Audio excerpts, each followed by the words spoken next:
अस्सलाम वालेकुम रहमतुल्लाहि व बरकातुहू। कैसे हैं आप लोग? उम्मीद करता हूँ खैरियत से होंगे। पिछले टर्न पर हम लोगों ने क्या क्या बात कर ली है कि लाइट के बारे में सर देख लिया है, आई के बारे में भी देख लिया है। दो चीज़ें अपने पास कंप्लीट हो चुकी है, तो उम्मीद करता हूँ कि आपने भी कंप्लीट कर लिया होगा। खैर, अब जो है बहुत इंपॉर्टेंट चीज़ें शुरू हो रही है, वो है अपने पास इलेक्ट्रिसिटी के बाद आज बात कर रहे होंगे हम लोग। इलेक्ट्रिसिटी के बारे में चीज़ों को देखेंगे, डील करेंगे, थोड़ा धीरे धीरे बढ़ेंगे और चीज़ों को ख़त्म करेंगे।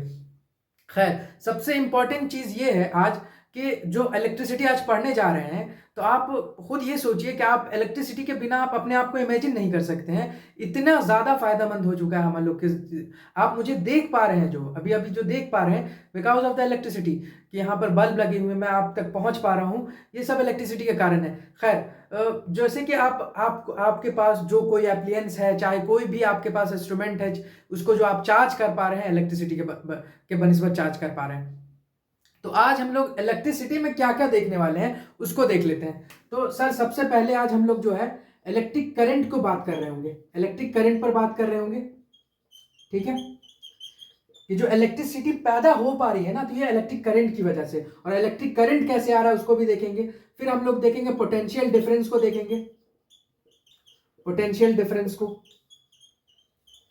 ठीक है, उसके बाद हम लोग देख रहे होंगे, ये तो electric current, potential difference, electric current ही जब देख रहे होंगे तो हम लोग चार्ज को भी समझेंगे कि चार्ज की वजह ही से अपना करंट पैदा हो पा रहा है, चार्ज को भी समझेंगे हम लोग। ठीक है, अच्छा, पोटेंशियल डिफरेंस सर देख लिया हमने। फिर उसके बाद सर्किट डायग्राम भी देखेंगे आज हम लोग, सर्किट डायग्राम। फिर अपने पास ओम्स लॉ आ जाएगा, ओम्स लॉ।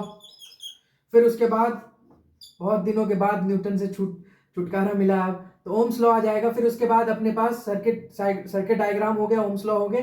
फिर उसके बाद रेसिस्टेंट हो गया अपने पास, रेसिस्टेंस। फिर रेसिस्टेंस में सिस्टम ऑफ रेसिस्टर के पास भी, सिस्टम ऑफ रेसिस्टर पर भी बात करेंगे हम लोग। ठीक है, उसके बाद जो है अपने पास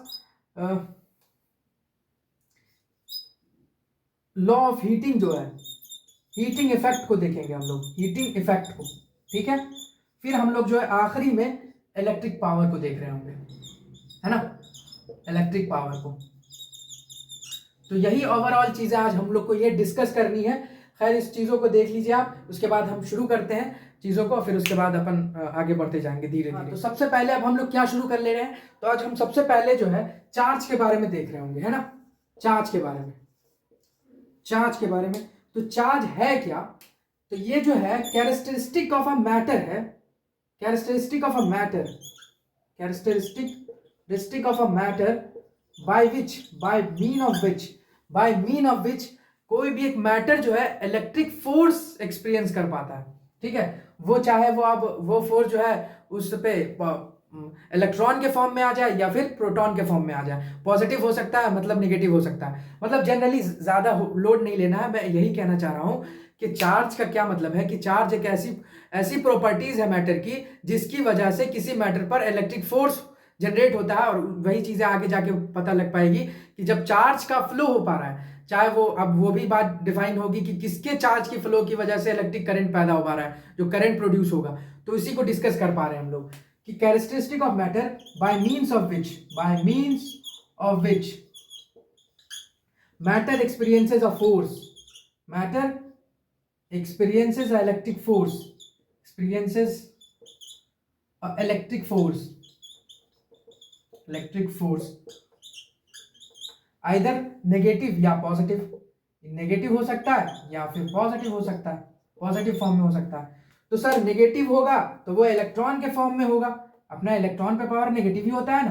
पॉजिटिव होगा तो प्रोटॉन के फॉर्म में होगा, ठीक बात है, प्रोटॉन के फॉर्म में होगा। ठीक, अच्छा, इसका जो अपने पास जो है, इसका जो एसआई यूनिट होता है, जैसे स्टैंडर्ड यूनिट जो है अपने पास, इसका हो जाता है कूलम्ब। क्या होता है सर? कूलम्ब। ठीक, अच्छा, ये मैं बता दूं आपको कि ये जो एक इलेक्ट्रॉन है, एक इलेक्ट्रॉन, इसकी जो चार्ज की वैल्यू होती है 1.6 इंटू 10⁻⁹ कूलम्ब चार्ज है। ठीक है, इस एक इलेक्ट्रॉन के अंदर 1.6 इंटू 10⁻⁹ कूलम्ब है। ठीक, इतना इतना चार्ज है। तो मैं पूछूं कि 1 कूलम्ब के अंदर कितना इलेक्ट्रॉन, नंबर ऑफ इलेक्ट्रॉन बताइए सर। नंबर ऑफ इलेक्ट्रॉन आप बताइए। इस बात को डिस्कस कर रहे होंगे अभी हम लोग कि कैसे निकालेंगे 1 कूलम के अंदर। तो एक इंडिविजुअल इलेक्ट्रॉन के अंदर ये माइनस में होता है जनरली कि माइनस में 1.6 into 10 to the power minus 19, इसका जो हो जाता है 1.6 into 10 to the power minus 19 coulomb. ठीक है, दोनों का है मतलब चीजें इक्वली है, बस नेगेटिव और पॉजिटिव का फर्क है क्योंकि इस पर पॉजिटिव चार्ज होता है और ये इसका अब इस पे नेगेटिव चार्ज होता है। खैर इसकी प्रॉपर्टीज पे अगर हम बात कर लें, प्रॉपर्टीज की अगर बात करें तो सर प्रॉपर्टीज में क्या क्या है जनरल जो आप बहुत पहले से जानते हैं कि सर पॉजिटिव अगर पॉजिटिव होगा मतलब लाइक चार्ज होंगे, लाइक चार्ज होंगे तो क्या होगा, रिपेल करेगा एक दूसरे को। ये अगर अनलाइक चार्ज होगा सर, अनलाइक चार्ज होगा, अनलाइक चार्ज होगा तो अनलाइक चार्ज क्या करेंगे, अनलाइक चार्ज पॉजिटिव, पॉजिटिव और नेगेटिव ये एक दूसरे को अट्रैक्ट करेंगे। ठीक बात है, ठीक है। तो ये जनरल सी प्रॉपर्टीज है इसकी। इसका ऐसा यूनिट आपने देख लिया कि कूलम है, इसका ऐसा यूनिट भी कोई दिक्कत नहीं। खैर अब ये चीजों को पहले नोट करिए आप, फिर हम लोग ये बात कर रहे होंगे कि सर एक कूलम के अंदर कितना इलेक्ट्रॉन है। तो एक इलेक्ट्रॉन के अंदर 1.6 into 10 to the power minus 19 coulomb charge है, तो एक कूलम के अंदर कितना इलेक्ट्रॉन है उसको डिस्कस कर रहे होंगे। खैर इसको पहले नोट कर लीजिए। हाँ तो सर हम लोगों ने छोड़ा क्या था कि सर अगर हम लोग बात कर रहे हैं कि एक कूलम के अंदर कितना नंबर ऑफ इलेक्ट्रॉन है, सर बताइए आप, यही बात डिस्कस कर रहे थे।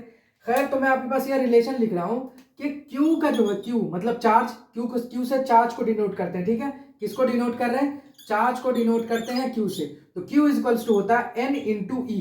तो E वही सर इलेक्ट्रॉन है, इलेक्ट्रॉन पे कितना चार्ज होता है sir 1.6 into 10 to the power minus 19 coulomb. ठीक है, ठीक है। अब हम ये चार्ज निकाल रहे होंगे, हमको दिया हुआ चार्ज कितना, 1 कूलम दिया हुआ है, तो उसी के लिए, और ये नंबर ऑफ इलेक्ट्रॉन हो जाता है। ठीक है, नंबर ऑफ इलेक्ट्रॉन। ठीक, अच्छा अब देखिए यही आप जाके आगे पढ़िएगा क्वांटाइजेशन ऑफ चार्ज की, हमेशा एक मतलब कि चार्ज की जो वैल्यूज फिक्स्ड होती है, ये सारी चीजें आगे पढ़ेंगे। खैर पहले आप यहाँ पर डिस्कस करिए।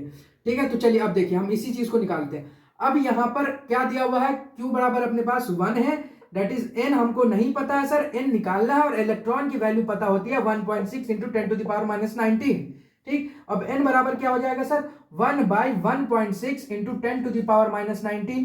ठीक है, ये ऊपर चला जाएगा रेसिप्रोकल, तो ये इज इक्वल्स टू, तो ये हो जाएगा 1 by 1.6 into 10 to the power plus 19 sir, plus 19। ठीक है, चलिए पॉइंट हटाया हमने, यहाँ 10 है तो ये ऊपर, अब यहाँ पे मैं ऊपर कर रहा हूं कि 10 by 16 into 10 to the power 19।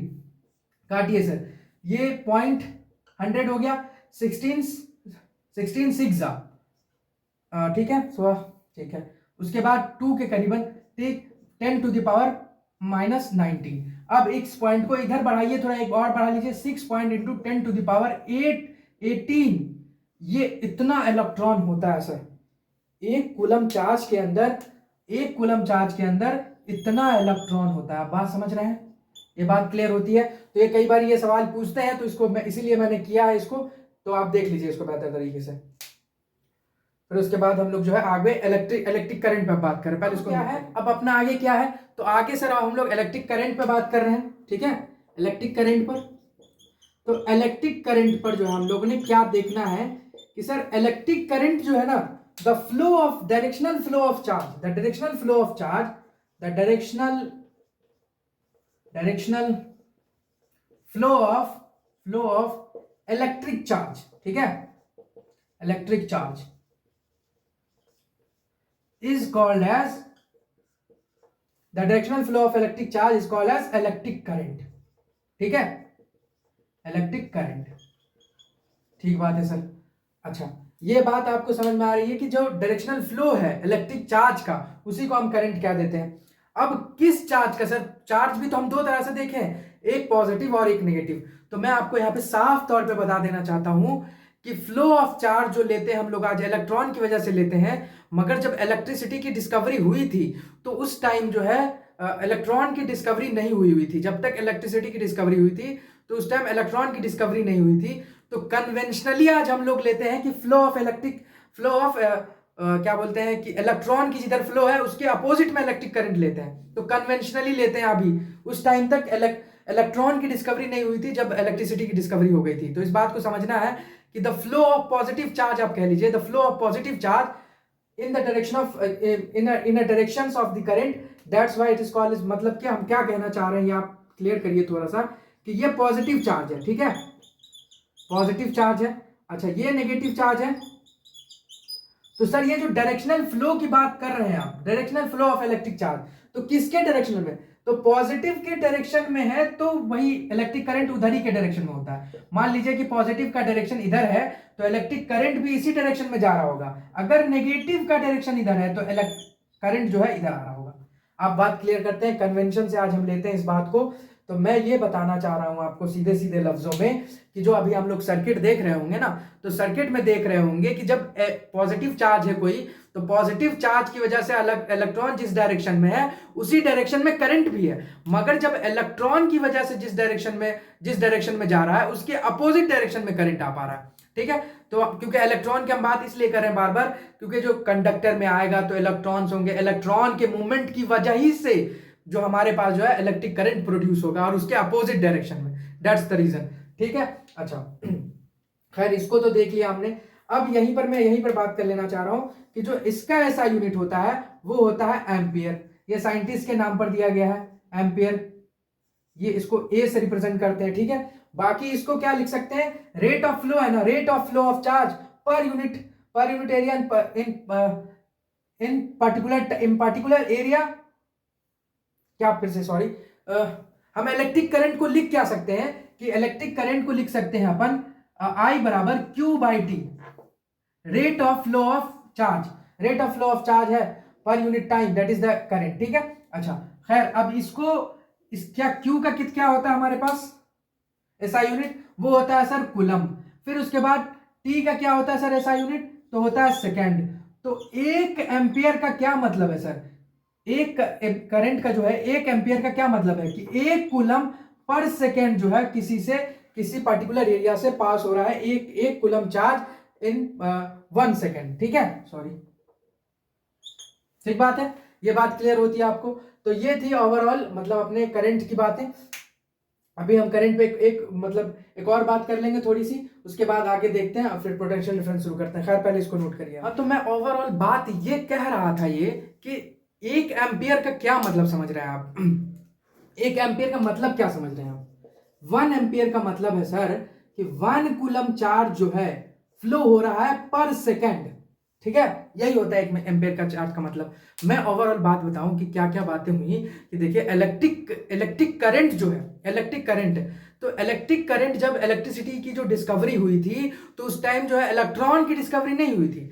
तो जो आज बाय कन्वेंशन लेते हैं कि इलेक्ट्रॉन के अपोजिट डायरेक्शन में इलेक्ट्रिक करंट फ्लो करता है, वो इसलिए क्योंकि उस टाइम जब इलेक्ट्रिसिटी की डिस्कवरी नहीं हुई थी, तो हम ये क्या दे रहे थे इसी वजह से कि the flow of positive charge इस मतलब कि वो एक इलेक्ट्रिक करंट है, जो डायरेक्शनल फ्लो देख रहे थे ना, तो बस वही बात है। तो आज कन्वेंशन के तौर पर आज हम लेते हैं कि जो इलेक्ट्रॉन का जो फ्लो है जिस पर्टिकुलर डायरेक्शन में, उसके अपोजिट में करंट फ्लो करेगा, ठीक। अच्छा, ये एम्पियर की बात हो गई कि 1 एम्पियर का मतलब ये है। अच्छा, मैं आपको बता दूं कि 10⁻³ मिली एम्पियर, अगर मैं 1 मिली एम्पियर लिख रहा हूं, तो ये 10⁻³ में चला जाता है। मिली का आप मतलब समझते होंगे, 1 माइक्रो का मतलब भी आप समझते होंगे, 1 माइक्रो एम्पियर अगर मैं लिखूं कहीं पे, ठीक है, इस माइक्रो को जो है ऐसे भी लिखते हैं माइक्रो, ठीक है, तो इसका मतलब होता है 10⁻6 एम्पियर, ठीक, समझ रहे हैं आप। माइक्रो का 10⁻6 मतलब होता है, मिली का जो है 10⁻3, ये मतलब कि उसके अब जो छोटा क्वांटिटी है उससे बड़े के लिए लेके जा रहे हैं, तो उसको ऐसे कन्वर्ट कर रहे हैं। खैर मैं इसलिए बता रहा हूं यहाँ पे कि जब आप न्यूमेरिकल कर रहे होंगे तो इन सारी बातों का ध्यान रखेंगे, और न्यूमेरिकल करते वक्त सबसे ज्यादा बात इसी बात का ध्यान रखना है कि वो जो क्वांटिटी दी हुई है, पर्टिकुलर क्वांटिटी, क्या वो अपने एसआई यूनिट के अंदर है कि नहीं, उसे देखेंगे फिर आगे बढ़ेंगे। जैसे मैं एक क्वेश्चन दे ले रहा हूं आपको, ठीक है, कि चलिए मान लीजिए कि अपने पास जो है करंट जो है, अपने पास मैंने करंट दे रखा है 5 मिली एम्पियर, ठीक है, और मैं कर रहा हूं, टाइम बराबर दिया है मैंने 10 मिनट। तो बताइए कि चार्ज कितना फ्लो हो रहा होगा, चार्ज कितना फ्लो हो रहा होगा। तो आप लोग सब जान रहे हैं कि आपके पास फॉर्मूला क्या है, 1 इज इक्वल, सॉरी ये कहते हैं अपन current is equals to Q by T, ठीक है, ये बात है। अच्छा, Q हमको चाहिए, इसमें Q चाहिए, I हमको दिया हुआ है, तो I अगर हम पुट करें 5 मिली एम्पियर है सर, इसको कन्वर्ट कर लीजिए 10⁻³ that is equals to Q, हमको नहीं पता है, टाइम 10 मिनट्स में है और सेकंड में होता है ऐसा यूनिट, तो ये 10 मिनट को पहले 60 से मल्टीप्लाई, अब हुआ ये अपने अंदर 10 × 60, ठीक है। अच्छा ये उधर आ गया अपने पास 5 × 10⁻³ और ये 600, ठीक, इज इक्वल्स टू क्यू, ठीक। अच्छा 6 5 30, तो ये 3000 हो गया अपने पास ओवरऑल, ये 10⁻³ दैट इज क्यू। ये जो है 3 × 10⁻³ लिख सकते हैं इसको, और ये 10⁻³, ठीक। ये उसको जो रेसिप्रोकल करके जाएंगे नीचे, ये कट जाएगा, ठीक बात है। तो Q बराबर कितना आया हमारे पास, 3 कूलम्ब चार्ज आया सर। बात क्लियर हो पा रही है, समझ पा रहे हैं, तो इस बात का ध्यान रखेंगे। खैर अब आगे बढ़ते हैं हम लोग, ये थी अपने इलेक्ट्रिक करंट की ओवरऑल बातें। अब पोटेंशियल डिफरेंस की तरफ बढ़ते हैं। तो अब हम लोग जो है आगे देख लेते हैं। हम लोग आगे देख रहे थे कि अब हमारे पास पोटेंशियल डिफरेंस का कॉन्सेप्ट आ जाएगा। क्या आ जाएगा, पोटेंशियल डिफरेंस, पोटेंशियल डिफरेंस, ठीक बात है सर। पोटेंशियल डिफरेंस से क्या कहना चाह रहे हैं आप, तो मैं ये कहना चाह रहा हूं कि पोटेंशियल डिफरेंस में आप जो चार्ज का फ्लो करवा रहे हैं सर, चार्ज का फ्लो जो करवा रहे हैं, ये कैसे कर पा रहा है। अगर इलेक्ट्रिक करंट प्रोड्यूस करवाना है तो ये चार्ज फ्लो कैसे कर ले रहा है, ये अपने आप से तो हो नहीं पा रहा है, चार्ज का फ्लो खुद ब खुद तो हो नहीं पा रहा है। तो ये जो चार्ज को फ्लो करवाने की चीजें हैं, जो चार्ज को फ्लो कर पा रहा है, because of the potential difference, potential difference, potential difference, ठीक है। मतलब मैं ये कहना चाह रहा हूं कि मान लीजिए कि एक हॉरिजेंटल ट्यूब में जो है अपना वाटर रखा हुआ है, ऐसा सेम है वैसी बात है। तो हॉरिजेंटल ट्यूब में अगर वाटर रखा हुआ है, तो जब दोनों तरफ का प्रेशर, दोनों टर्मिनल पे उसके प्रेशर इक्वल है, तो कुछ होगा ही नहीं, वो रेस्ट पर रहेगा। जब तक उसके प्रेशर में डिफरेंस नहीं आएगा, तब तक वाटर का फ्लो नहीं होगा एक जगह से दूसरी जगह, अपने हायर पोटेंशियल से लोअर पोटेंशियल की तरफ नहीं जाएगा। सेम एज इसी तरह बात है। तो सर ये पोटेंशियल डिफरेंस प्रोड्यूस कौन कर पाता है, तो तब हम लोग जानते हैं बैटरी का कॉन्सेप्ट को। बैटरी के अंदर क्या होता रहता है कि केमिकल्स एक्शंस होते हैं, केमिकल्स रिएक्शंस और केमिकल एक्शन होते हैं, जिसकी वजह से जो है ना वो पोटेंशियल डेवलप कर पाता है, पोटेंशियल डेवलप कर पाता है टर्मिनल ऑफ द बैटरी पर।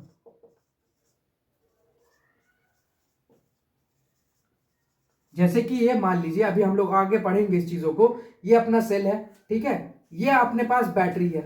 तो ये बैटरी जो है इसकी पॉजिटिव टर्मिनल है, इधर नेगेटिव टर्मिनल है। पॉजिटिव टर्मिनल जो है अपना हायर पोटेंशियल होता है, क्या, इसको हायर पोटेंशियल लेते हैं, हायर लेते हैं, और इसको लोअर लेते हैं। तो करंट इधर से इधर की तरफ फ्लो करता है, from the higher potential to lower potential. तो ये जो क्यों हो पा रहा है, ये पोटेंशियल आ कहां से रहा है, तो ये बैटरी के अंदर केमिकल्स एक्शंस हो रहे हैं, तो उसके टर्मिनल पर पोटेंशियल डेवलप कर पा रहा है। तो ये बात क्लियर हो रही है।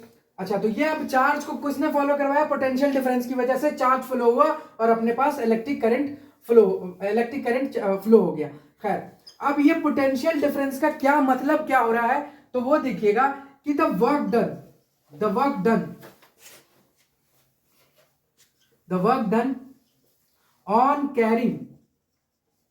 on carrying a unit charge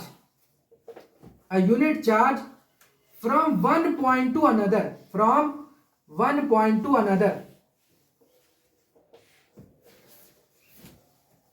किस पॉइंट से किस पॉइंट की हम बात कर रहे हैं, तो आप समझ पा रहे होंगे कि from the higher potential to lower potential. यही जो वर्क डन हुआ है, जितना एक चार्ज को ले जाने में एक पॉइंट से दूसरे पॉइंट तक, यही कहलाता है क्या अपने पास पोटेंशियल डिफरेंस। तो मतलब क्या सर, पोटेंशियल डिफरेंस को हम V से करते हैं डिनोट, इसका जो SI यूनिट होता है ये वोल्ट होता है, वोल्ट। तो V बराबर क्या हो जाएगा, W/Q। सर W से क्या कह रहे हैं आप, तो W से मैं कह रहा हूं एनर्जी, वर्क डन यानी एनर्जी। और एनर्जी का SI यूनिट क्या होता है हम लोग जानते हैं, वो होता है सर जूल, ठीक बात है। और चार्ज का तो हम लोग जान ही रहे हैं कि कूलम्ब। तो इसका क्या मतलब हुआ, अगर मैं आपसे पूछूं कि 1 वोल्ट का क्या मतलब होता है, तो एक जूल वर्क डन जो हो रहा है, एक यूनिट चार्ज को एक जगह से दूसरी जगह ले जाने में, वही को कहते हैं पोटेंशियल डिफरेंस। ठीक है, ये बात क्लियर होती है। खैर, अब इसको नोट कीजिए, फिर आगे देखते हैं हम लोग बात। तो देखिए, ये थी अपनी ओवरऑल पोटेंशियल डिफरेंस की बात। तो देखिए, जैसे कि अगर मैं कहूं कि मान लिया मैंने 2 कूलम चार्ज ले लिया, ठीक है, 2 कूलम चार्ज लिया है, Q बराबर अपने पास 2 कूलम लिया है मैंने, ठीक। और मैंने जो है वोल्ट इस पे जो पोटेंशियल डिफरेंस दिया है यहाँ पर 6 वोल्ट का दिया है, ठीक। अब मुझे चाहिए, आप बताइए, मुझे बताइए कि कितना वर्क किया है मैंने यहाँ पर। क्या लगाएंगे फॉर्मूला, जनरल सा सर, एक ही बात ध्यान रखना होता है कि SI यूनिट का ध्यान रखेंगे, बस बात खत्म करेंगे। चलिए अब इसी को लगाता हूं मैं कि अगर देखिए तो क्या होता है अपने पास V बराबर W/Q, ठीक। सर V दिया हुआ है 6 और Q दिया हुआ है सर, W को हमको नहीं पता, Q दिया हुआ है 2 कूलम, मल्टीप्लाई करिए 12 जूल आंसर अपने पास। मान लीजिए इसी को अगर मैं थोड़ा सा और ये बेहतर करूं, मान लीजिए Q बराबर 2 माइक्रो कूलम दिया हुआ है आपके पास और वोल्ट दे दिया आपको 10 मिली वोल्ट, ठीक है, मिली वोल्ट दे दिया। तो अब क्या करना क्या है इसमें कि आपने को कुछ भी नहीं, बस यही बात का ध्यान रखना है कि इसका जो है इसको SI यूनिट में लिया है, माइक्रो है मतलब 2 इंटू 10 टू द पावर -6, 10 है 10 इंटू 10 टू द पावर -3, बस। अब देखिए आगे, अब यही फॉर्मूला लगाते हैं हम लोग, फॉर्मूला जो सर W/Q, तो यहाँ पे भी वर्क ही निकालना हमको, ठीक है। तो V बराबर कितना है sir, 10 into 10 to the power -3 volt, that is equals to, work नहीं पता, Q 2 into 10 to the power -6 इधर लेकर आ गए, ठीक है। W बराबर क्या हो जाएगा, 2 into 10 to the power -6, 10 into 10 to the power -3, sir power जुड़ जाता है, तो ये 6 और 3 9 और 2 10 जा 20 इंटू 10 टू द पावर -9, ठीक है। और जब 10 टू द पावर -9 आ जाता है तो नैनो में चला जाता है, ठीक है, तो 20 नैनो जूल कह सकते हैं आप। यहाँ पर क्लियर हो रही बात, खैर इसको नोट कीजिए आप। अब जो है आगे हम लोग बात करते हैं, जो है आगे सर्किट डायग्राम को देखते हैं हम लोग, सर्किट डायग्राम को क्लियर करते हैं, सर्किट डायग्राम को देखेंगे, ठीक है। तो कुछ रिप्रेजेंटेशन देखेंगे, उसको कैसे रिप्रेजेंट करते हैं, जो भी अपने पास है, जो जो भी सारी चीजें, जैसे कि मान लीजिए आपके पास ये होगा, अगर मान लिया ये है, ठीक है, ये सिंबल है आपके पास, सिंबल किस चीज के लिए रिप्रेजेंट करते हैं इसको, तो अगर डायरेक्टली ऐसा है तो ये सेल होता है, ठीक है, क्या कहलाता है, ये सेल कहलाता है सर।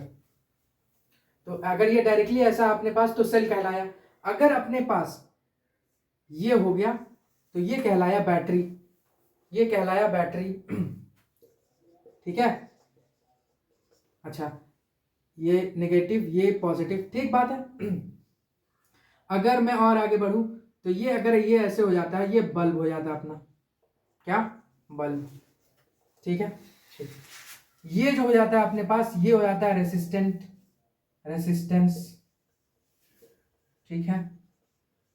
अच्छा, यही अगर इसी पे मैं एक कट लगा दूं, चाहे मैं अगर ऐसे कर दूं, चाहे या मैं ऐसे कट लगा दूं, ठीक है, कट, दैट इज मीन्स ये होता है वेरिएबल रेसिस्टेंट, जिसको रियोस्टेट्स कहते हैं, स्टेट्स, ठीक है। और फिर उसके बाद जो है अपने पास ये हो गया, और ओके ओके, हाँ ओके, पास उसके बाद अपने पास ये जो हो गया ओपन स्विच हो गया, क्या हो गया, ये हो गया ओपन स्विच, इसको ऐसे कर सकते हैं अपन।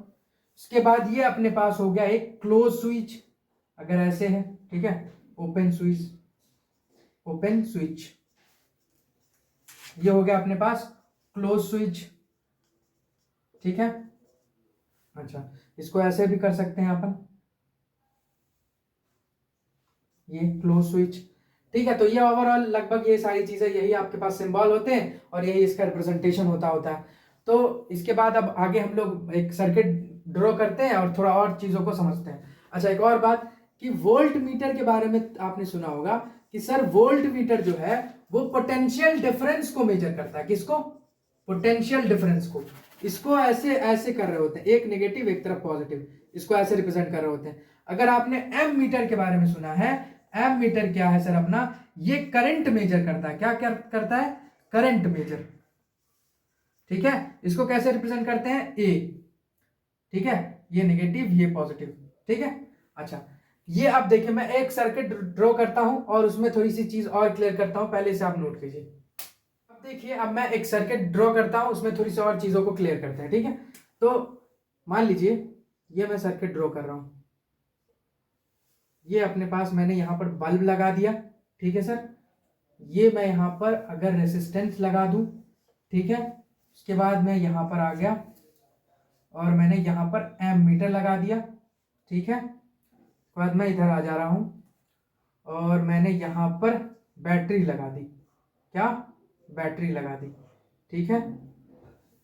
अच्छा, और अगर मैं यहाँ पर स्विच ऑन और ऑफ के लिए लगा दूँ, स्विच ऑन और स्विच ऑफ, ठीक है। तो ये ओवरऑल सर्किट है अपने पास। तो देखिए क्या क्या चीज़ है कि जब आप स्विच बंद करिएगा तो फ्रॉम द हाइयर पोटेंशियल, ये जो है ना पॉजिटिव, हाइयर पोटेंशियल से इधर से करंट दौड़ता हुआ यहां तक आएगा और यहां को चला जाएगा, ठीक है। जब ओपन करिएगा तो फिर से यहाँ पे कोई करंट का फ्लो ही नहीं होगा, ठीक है। फिर जब जैसे करंट आया ये ग्लो कर जाएगा, ठीक बात है। अच्छा, मैं जो ये बताना चाह रहा हूं कि जो एम्पियर जो लगाते हैं ना करंट नापने के लिए, करंट मापने के लिए, तो ये एम्पियर को हमेशा सीरीज में लगाते हैं रेसिस्टेंट के साथ। अगर मैं यहीं पे वोल्ट मीटर लगाना होता तो मैं यहां पर लगाता, समझ पा रहे हैं आप, यहां पर मैं लगाता इसके पैरेलल में, किसके, रेसिस्टेंस के पैरेलल में। तो ये बात इंपॉर्टेंट है, इसे याद रखनी है कि अगर एम्पियर लगा रहे मतलब इसको करंट को मेजर करना, एम मीटर लगा रहे हैं तो वो उसके सीरीज में लगाएंगे, किसके, रेसिस्टेंस के सीरीज में लगाएंगे, ठीक है। और अगर वोल्ट मीटर को लगाना है तो उसे पैरेलल में लगाएंगे सर, ये बात क्लियर होती है। तो यही अपने पास सर्किट होता है कि सर्किट की वर्किंग यही होती है कि जब एक मतलब ये अपना पोटेंशियल डिफरेंस प्रोड्यूस कर रहा होता है। सर क्यों होता है ये भी बात डिस्कस करी कि इसके अंदर जो है केमिकल एक्शन चल रहे होते हैं, उसकी वजह से पोटेंशियल प्रोड्यूस होगा, हाइयर पोटेंशियल लोअर पोटेंशियल, और ये करंट का जो करंट फ्लो करेगा from the higher potential to lower potential. तब जो भी इलेक्ट्रिकल एप्लायंसेस लगे होंगे या जो भी इंस्ट्रूमेंट है तो वो वर्क कर पाएगा, ठीक है। तो ये क्लियर है अपनी चीजें। अब आगे हम लोग बात कर रहे होंगे, इससे पहले आप देख लीजिए, नोट कर लीजिए। अब जो है हम लोग ओम्स लॉ पर बात करेंगे, ठीक है। ओम्स लॉ पर क्या बात करेंगे, ओम्स लॉ पर देख रहे होंगे हम चीजों को। ओम्स ने क्या कहा था कि ओम्स ने कहा था कि जो इलेक्ट्रिक करंट है, जो कंडक्टर से फ्लो हो रहा है is directly proportional to potential difference. इसने रिलेशन बताया electric current and potential difference का, ठीक है, पोटेंशियल डिफरेंस का। इन्होंने क्या कहा, इन्होंने कहा कि जो इलेक्ट्रिक करंट है I जो है is directly proportional to potential difference, V is directly proportional to I, ये कह लीजिए आप, ठीक है। तो अब ये in particular standard temperature and pressure at particular temperature standard particular standard at standard temperature and pressure, ठीक है। अच्छा, ये जो है अपना ये डायरेक्टली प्रोपोर्शनल है आई के V। अब जब भी आप कोई भी प्रोपोर्शनलिटी को हटाते हैं तो वहां पर एक कांस्टेंट आता है, तो यहां पर आएगा R, ठीक है। ये प्रोपोर्शनलिटी कांस्टेंट है, प्रोपोर्शनलिटी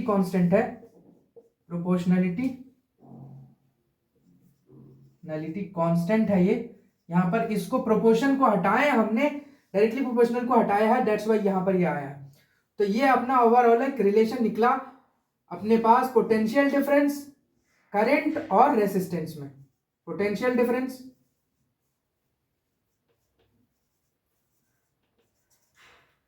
करंट, ठीक, और रेसिस्टेंस में, ठीक बात है।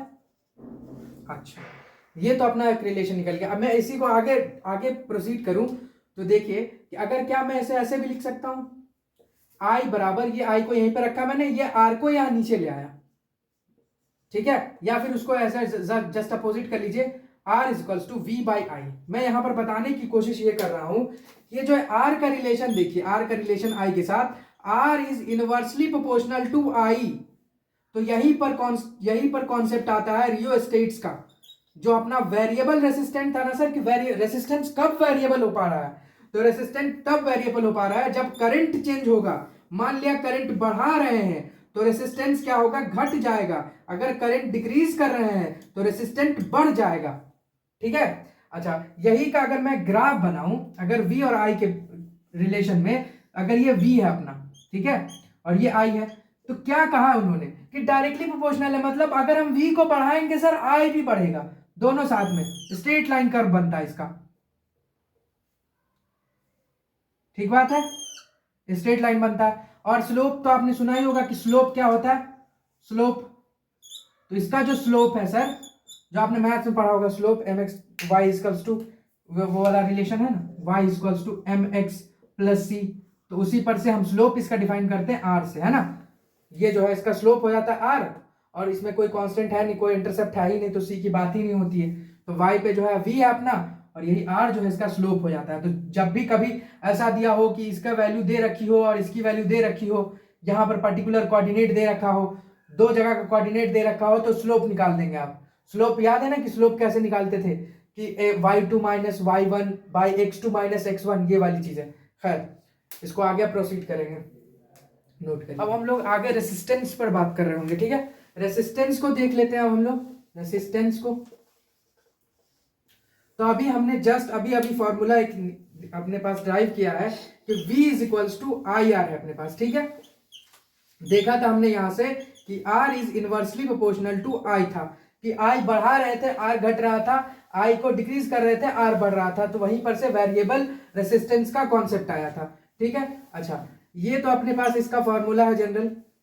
अब इस पे छोटे छोटे न्यूमेरिकल्स आते हैं, उम्मीद है आप कर लीजिएगा उसको। अब इसकी बात कर रहा हूं मैं रेसिस्टेंस को, कि रेसिस्टेंस जो है डिपेंड करता है कि उस कंडक्टर का लेंथ क्या है, लेंथ पर डिपेंड करता है, उसके क्रॉस सेक्शन एरिया पर डिपेंड कर रहा है, उसके नेचर पर भी डिपेंड करता है। तो ये जो डिपेंड करता है ना कि resistance is directly proportional to length और इनवर्सली प्रोपोर्शनल टू एरिया, ठीक है।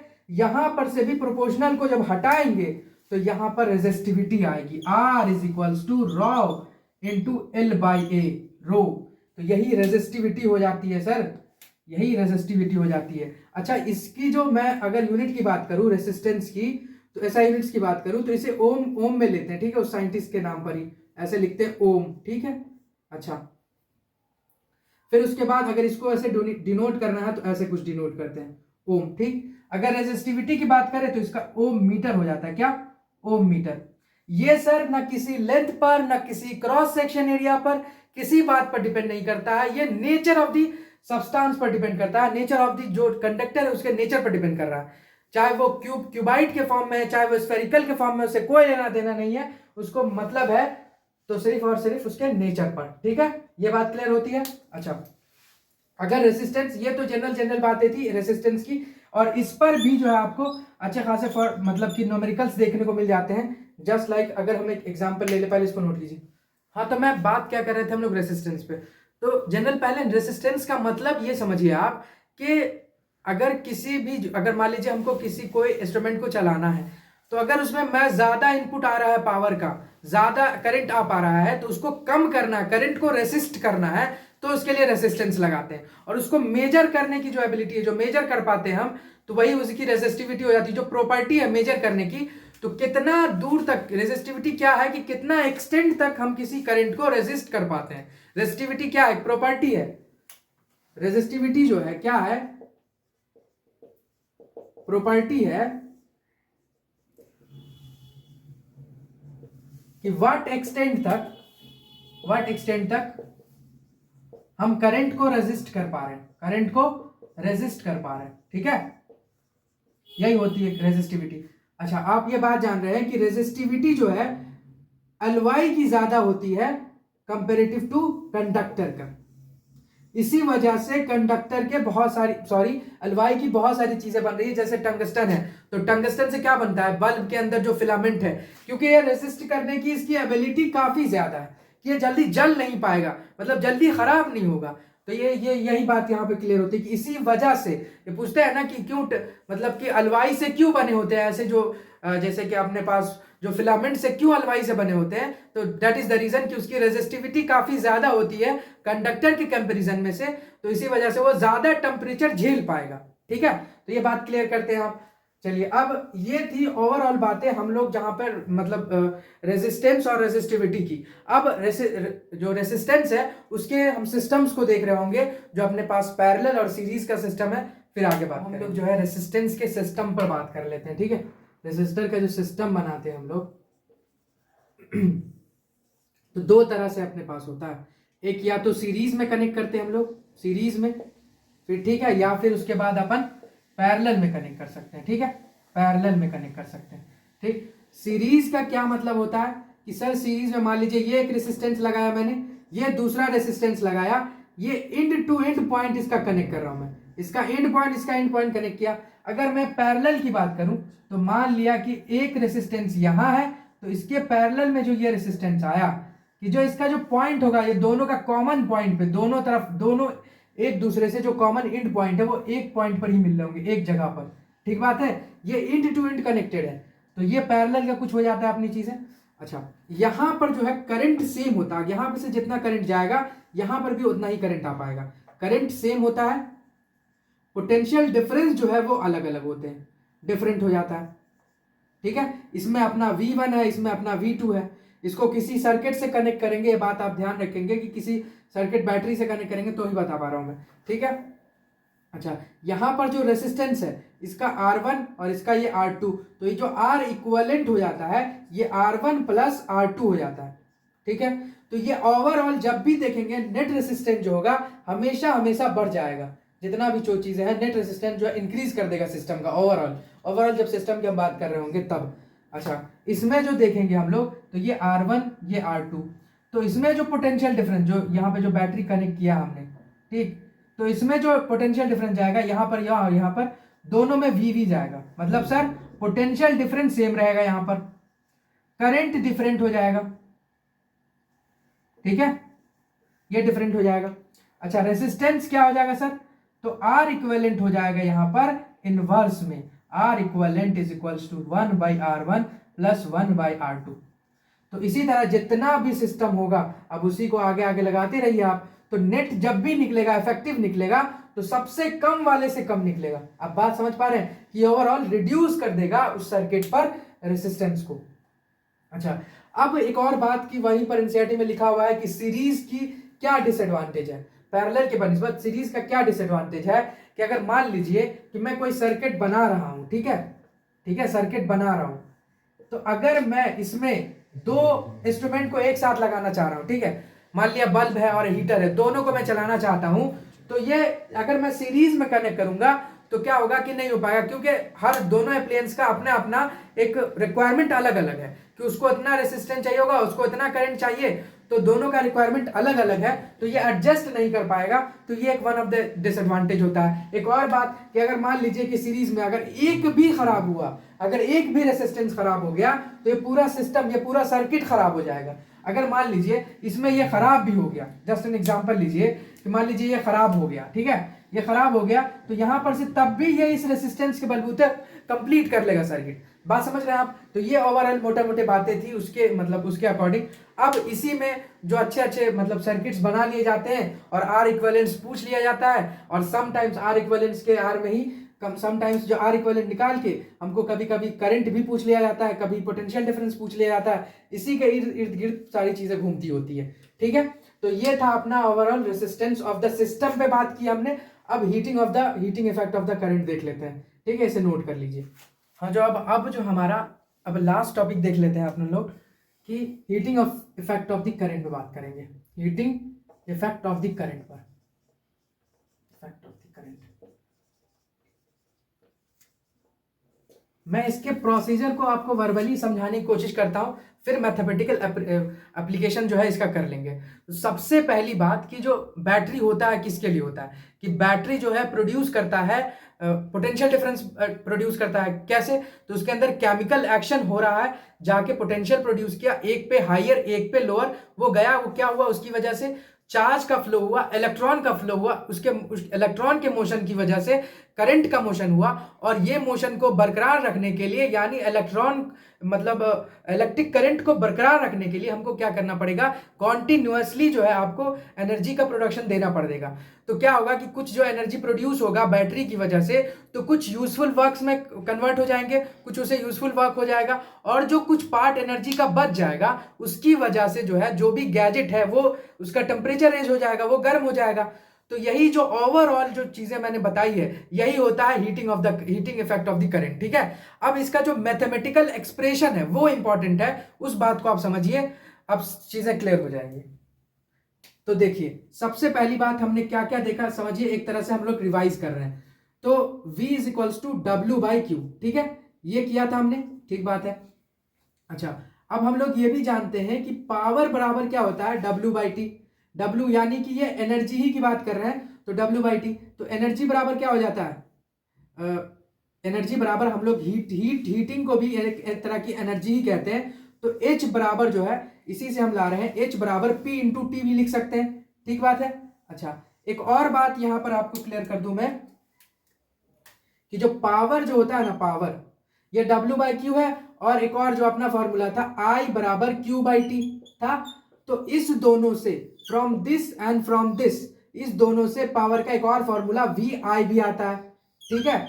जब हम लोग कब देख रहे होते हैं, जहां पर पोटेंशियल दिया हो और करंट दिया हो, तो पावर का एक फॉर्मूला ये भी निकल कर आता है। अभी इसी फॉर्मूला को अब यहां मैं पुट कर रहा हूं, इसको इसमें पुट कर रहा हूं, तो H बराबर क्या निकल कर आता है अपना, VIT, ठीक है। क्लियर हो पा रही है बात। T जो है यहां पर अपना क्या है, टाइम है, ठीक है। और आपको कोई भी फॉर्मूला सॉल्व करते वक्त या न्यूमेरिकल सॉल्व करते वक्त किस बात का ध्यान रखना है, तो इस बात का ध्यान रखना है कि उसका जो SI यूनिट है कैसा है, बस इतना ही सा बात ध्यान रखना है। खैर ये चीज क्लियर हुई। अब जो है आगे हम लोग जो बात कर रहे हैं, ये तो क्लियर हुआ ना यहाँ पर। अब इसी को अगर मैं आगे और प्रोड्यूस करूं, आगे और बताऊं, तो यहीं पर जब हम V और I, V को जब हम, अगर मैं मान लूं कि हमको V नहीं दिया हुआ है, हमको I और R के टर्म में दिया हुआ है, हमने V भी, ये भी तो पढ़ रखा है ना, V equals to I R, तो इसके बनिस्बत में बताना चाहूं तो H बराबर क्या हो जाता है, आई स्क्वायर R इंटू टी। तो इससे क्या मतलब निकला कि जो H है वो डायरेक्टली प्रोपोर्शनल टू करंट के स्क्वायर है, H is directly proportional to current का square, H is directly proportional to R, H is directly proportional to T, ठीक बात है, ये भी बात क्लियर होती है। तो ये जनरल जो है इसकी हीटिंग इफेक्ट की जो है मतलब कैलकुलेशन और एक्सप्रेशंस वाले जो फेज है, ये है इसका ओवरऑल, ठीक है। अब यहीं पर मैं आपको इलेक्ट्रिक पावर का भी चीजें क्लियर कर देता हूं, ठीक, इलेक्ट्रिक पावर की, इलेक्ट्रिक पावर। अब इलेक्ट्रिक पावर में क्या है अपने पास, तो इलेक्ट्रिक पावर सर ये जो फार्मूलाज है अपने पास, इलेक्ट्रिक पावर हमने देखा कि पावर बराबर डब्ल्यू बाई टी होता है, इसी को हम कह रहे होते हैं जूल में, ठीक है, एनर्जी ही है पावर। अब एक और फार्मूला क्या देखा हमने कि V इंटू वी आई है जब इस फॉर्म में है, ठीक, और एक और क्या हो जाता है कि P बराबर V स्क्वायर बाई आर, जब R नहीं दिया, I नहीं दिया हो हमारे पास, तो हम ये फॉर्मूला भी लगा सकते हैं। आपको एक बात क्लियर होनी चाहिए कि ये जो ये और ये और ये तीन फॉर्मूला जो है अपने पास, एक ये और एक ये और एक ये, यही तीनों फॉर्मूला से घुमा फिरा के सारी चीजों को बार बार रिपीट करते हैं। अब इसके बेसिस पर है कि एग्जाम में आपको क्या दे रखा है, क्या आपके पास आई दे रखा है, वी दे रखा है, पावर ऐसे निकाल लीजिएगा, पी दे रखा है, वी अगर आर दे रखा है तो हम इससे हम क्या बोलते हैं पोटेंशियल डिफरेंस निकाल लेंगे। तो मतलब आप एग्जाम के रिक्वायरमेंट के हिसाब से अपने फॉर्मूला को सेट कीजिएगा। बस ध्यान अगर आपको ये सारी चीजों का फॉर्मूला का है और आप जनरल बातें जानते हैं बेसिक, कि जैसे कि पावर को हम जानते हैं सर एनर्जी बाय टाइम होता है, तो वही एनर्जी को मैं यहाँ वर्क डन लिख रहा हूँ, तो वर्क डन बाय टाइम। इसी तरह मैं जानता हूँ कि जो वर्क है वही जो वर्क हीट है, इसी को क्या किया मैंने, इधर मल्टीप्लाई कर दिया P इंटू टी, तो P इंटू टी वही, अब P को जो है यहाँ पर VI भी लिखा है हमने, तो VI को वही प्रोसीड किया हमने VI इंटू टी। अब VIT, अब उसी को आगे भी प्रोसीड किया है कि इस फॉर्मूला से जब हमको V नहीं दे रखा है, R और I का रिलेशन दे रखा है, I मतलब I square R square T, इसी की जगह V की जगह हमने IR रख दिया, ठीक है। देखिए फिर से मैं करूं यहाँ पर, तो क्या किया मैंने, H है, अगर I की जगह मतलब ये जो है अपने पास VIT आया था, VIT आया था, तो V की जगह अगर मैं IR रख दूं, IR रख दिया सर, और I और T तो पहले से था ही, ठीक बात है, क्लियर। इसी V की जगह मैंने इसको बस यहाँ पे प्रोसीड करवाया है, तो अब इसमें रखा हमने ये, इसका स्क्वायर हो जाएगा R और T, तो यही फॉर्मूला फाइनली निकल कर आएगा। चीजें आपको क्लियर हो रही है। फिर वही मैंने रिलेशन बताया कि जो है हीटिंग मतलब हीट जो है directly proportional to I square हो जाएगा, टाइम के भी हो जाएगा, रेसिस्टेंस के भी हो जाएगा, और पावर का ओवरऑल यही सारा फॉर्मूला है। अब देखिए, अब इसमें क्या है कि आपको जो इसमें ज्यादातर क्वेश्चन जो है आपको फॉर्मूला बेस्ड आ जाते हैं, कि मतलब फॉर्मूला की चीजों से ज्यादा इसमें कॉन्सेप्ट है नहीं, जो भी चीजें शुरुआत में ही थी कॉन्सेप्ट के साथ डील करना, बाकी जितने भी चीजें होंगी ना इसी पर बार बार रिपीट हो रहा होगा, तो इस बात को जहन नशीं करना ज्यादा इंपॉर्टेंट है, ठीक है। अच्छा, आप खैर इसको नोट कीजिए, फिर लास्ट में हम सम अप करते हैं। अब जो है हम आखिरी पड़ाव पे हैं। तो सबसे पहली बात, एक और चीज यहाँ पर ये देख लीजिएगा कि एनर्जी जो है अपना P इंटू टी निकाले थे, तो यहाँ पर 1 किलोवाट आवर आप देख रहे होंगे किस बात को डिस्कस किया गया है। तो पावर का आप जानते हैं कि वाट होता है क्या, एसआई यूनिट, ठीक है। तो 1 किलोवाट कह दिया है सर, तो किलो मतलब सर 1 इंटू 10⁻3, ठीक है।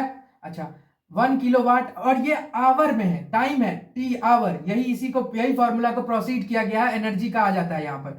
तो इसी को हम क्या लिखते हैं, आवर में है, तो इसको हम पहले सेकंड में कन्वर्ट करेंगे कि नहीं सर, 60 इंटू 60, ठीक है। कर लिया हमने, 60 पे गए तो मिनट में आ गए, मिनट से गए तो अपने पास आवर में चले गए, ठीक। 60 मिनट से 60 सेकंड में, आवर से आए हैं 60 मिनट फिर 60 सेकंड, ठीक, ताकि हम एनर्जी निकाल पाए उसके एसआई यूनिट में, ठीक है। 6 चाहे 36, 3600 इंटू 10⁻3, इसको हम ऐसे लिख सकते हैं सर 36 इंटू 10⁵, या फिर इसको 3.6 इंटू 10⁻6 जूल।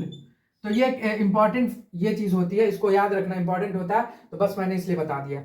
अब देखिए, मैं आपको ये बता रहा हूँ कि देखिए कैसे लगाना है। अगर मैंने एक तरह से क्वेश्चन ले लिया कि मैंने दे रखा है कि आई इतनी है, आपको पहले क्यू निकालना है, ठीक है। क्यू निकालना है तो सर जानते हैं आई बराबर होता है क्यू बाई टी।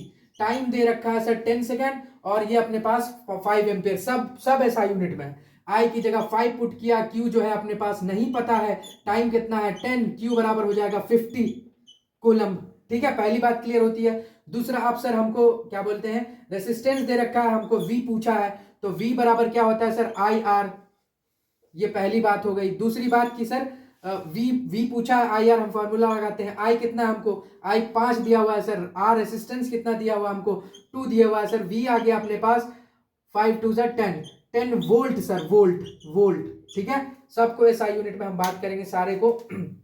ये कूलम्ब में है अपना, ये वोल्ट में है, ठीक। अच्छा, अब जो है, अब क्या पूछा है सर, आगे पावर पूछा है, तो पावर क्या होगा, पावर बराबर क्या होता है वी आई, वी कितना निकला है 10, आई कितना है सर अपने पास 5, ठीक है। तो ये कितना हो जाएगा 50 वॉट, ठीक है। अच्छा, ये भी बात क्लियर होती है। अब अगर हमारे पास ये पूछ लिया है, फोर्थ हमने पूछ लिया है एच, हीट कितना हो जाएगा, तो ये आप लगाइए वी आई टी लगाइए, या और भी जो भी फॉर्मूला आपको यहाँ पे सुटेबल, क्या कि बहुत सारी चीज दे रखी है तो आप कर सकते हैं। तो वी कितना है सर, वी हमने 10 वोल्ट निकाला है, आई कितना है, आई हमारे पास 5 एम्पियर है, टाइम कितना दिया हुआ है 10 सेकेंड, तो अपना मल्टीप्लाई करिए 500 जूल। तो आपको ये बात क्लियर हुई। अब इसी को मैं अब मान लूं कि मैं अब इसी को कह रहा हूं कि मान लीजिए कि पावर बराबर क्या, एक बात और क्या याद किए थे, वी स्क्वायर बाय आर किए थे याद। तो यहां पर आर भी दे रखा है, देखिए आर भी दे रखा है, पावर। अब जो भी जिस तरह से भी जो भी चीजें उससे जिस तरह से जाना है आपको, आप वैसे जा सकते हैं, बात समझ रहे हैं आप। तो इसी तरह से जो भी चीजें होंगी वो क्लियर होती जाएंगी। बस आपको करना ये है कि अब धीरे धीरे चीजों को कंक्लूड करना है आपको, जो क्योंकि वक्त कम है, तो आप अपने आप को जो चीज़ें हैं एकदम फॉर्मूला शीट्स अगर आपने बना रखी है तो उसको बार बार रिवाइज करिए। और फिर से वही चीज़ें कि जितनी चीज़ें मैंने अभी यहाँ पर डिस्कस करी है तो इसको देख लीजिएगा, फिर उसके बाद जो है एनसीईआरटी को गो थ्रू हो जाइएगा एक बार, और जो भी क्वेश्चंस है उसके जो बीच वाले क्वेश्चंस है उसको जरूर करिएगा। उससे क्या होगा कि फायदा डायरेक्टली क्वेश्चन उठ के आ जाते हैं एग्जाम्स में, ठीक है। अच्छा, ये बात हो गई क्लियर। अब जो है हमारा 3 चैप्टर हो गया फिजिक्स में लगभग, तो इन तीनों को बेहतर से कंप्लीट कर लीजिए आप, फिर एक रह गया उस पर भी बात कर लेंगे। जब तक इन तीनों को बेहतर कर लीजिए आप, ताकि और परेशानी ना हो, क्योंकि और भी सब्जेक्ट है उसको भी तैयार करना है आपको। तो इस तरह से तैयार करते रहिए धीरे धीरे, फिर हम लोग जो है इंशाल्लाह किसी दूसरे टॉपिक और चैप्टर जो अगला मैग्नेटिक इफेक्ट है उसके पर ही मिलेंगे। और फिर उसके बाद जब तक खुश रहिए आप लोग और इसे रिविजन करिए बेहतर तरीके से। इंशाल्लाह फिर मिलते हैं। अल्लाह हाफिज़।